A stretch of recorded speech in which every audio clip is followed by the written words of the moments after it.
The Tale of Peter Rabbit by Beatrix Potter. Once upon a time there were 4 little rabbits, and their names were Flopsy, Mopsy, Cottontail, and Peter. They lived with their mother in a sandbank underneath the root of a very big fir tree.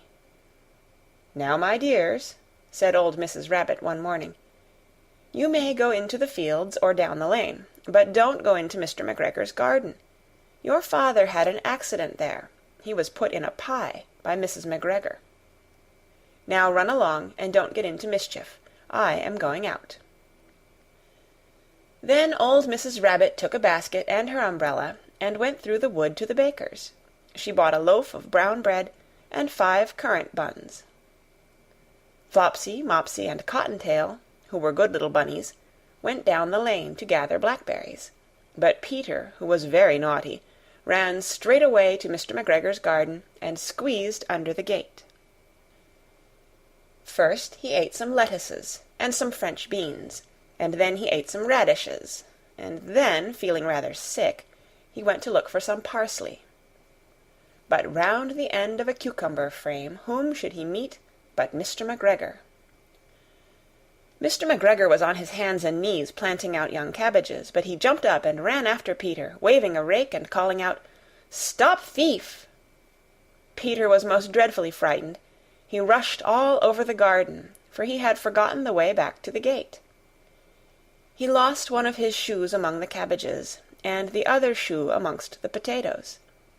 After losing them, he ran on 4 legs and went faster, so that I think he might have got away altogether, if he had not unfortunately run into a gooseberry net, and got caught by the large buttons on his jacket. It was a blue jacket with brass buttons, quite new.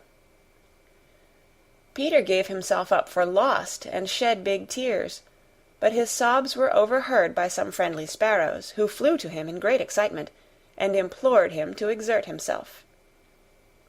Mr. McGregor came up with a sieve, which he intended to pop upon the top of Peter, but Peter wriggled out just in time, leaving his jacket behind him, and rushed into the tool-shed and jumped into a can.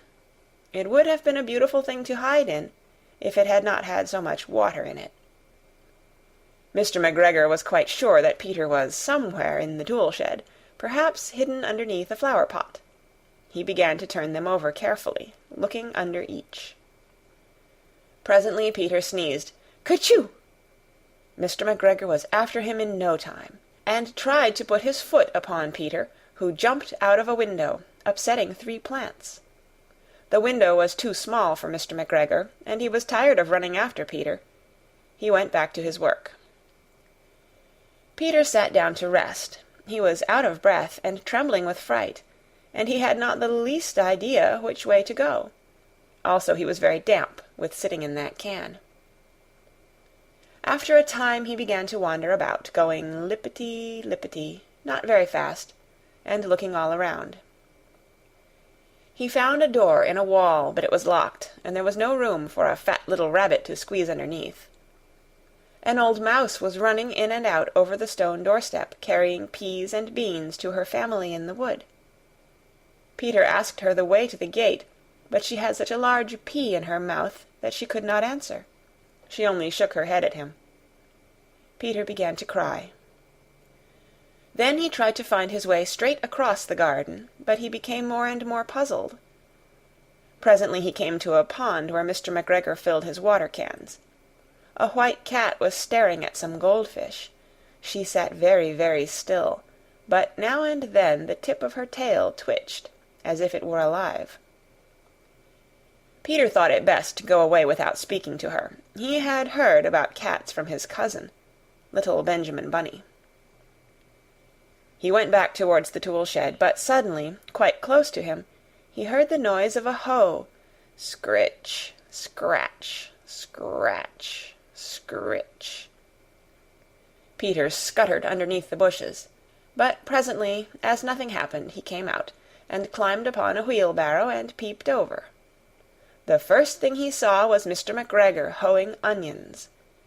His back was turned towards Peter, and beyond him was the gate. Peter got down very quietly off the wheelbarrow and started running as fast as he could go, along a straight walk behind some black currant bushes. Mr. McGregor caught sight of him at the corner, but Peter did not care. He slipped underneath the gate, and was safe at last in the wood outside the garden. Mr. McGregor hung up the little jacket and the shoes for a scarecrow to frighten the blackbirds. Peter never stopped running or looked behind him till he got home to the big fir tree. He was so tired that he flopped down upon the nice soft sand on the floor of the rabbit-hole and shut his eyes. His mother was busy cooking. She wondered what he had done with his clothes. It was the second little jacket and pair of shoes that Peter had lost in a fortnight. I am sorry to say that Peter was not very well during the evening. His mother put him to bed and made some chamomile tea, and she gave a dose of it to Peter. 1 tablespoonful, to be taken at bedtime.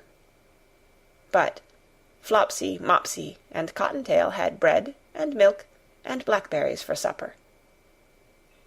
The end of Peter Rabbit.